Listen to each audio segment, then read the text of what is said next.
In this tutorial, you will learn how to create this time series chart with dual X. See here that you have sales from 0 to 150k. In the other side, you have profit from 0 to 40k. The orange line here is the sales, and the blue line is the profit. See that here you have quarter, first quarter, second quarter, third and fourth quarter. And above here you have the years 2015, 16, 17 and 18. We are here in Tableau.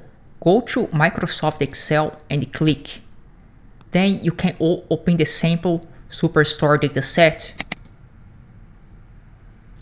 Now select orders and double click. Then Tableau will load the dataset. Now go to the sheet 1 and click.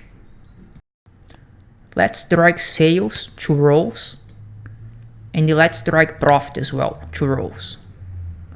And now let's take here the order date and put in the columns. And let's do this again. Well, almost you have the graphic. You wanna dual X. How to do this? Go to like sum profit, click right, and you are going to see this option here, dual X. Just click. See, now we have the graphic.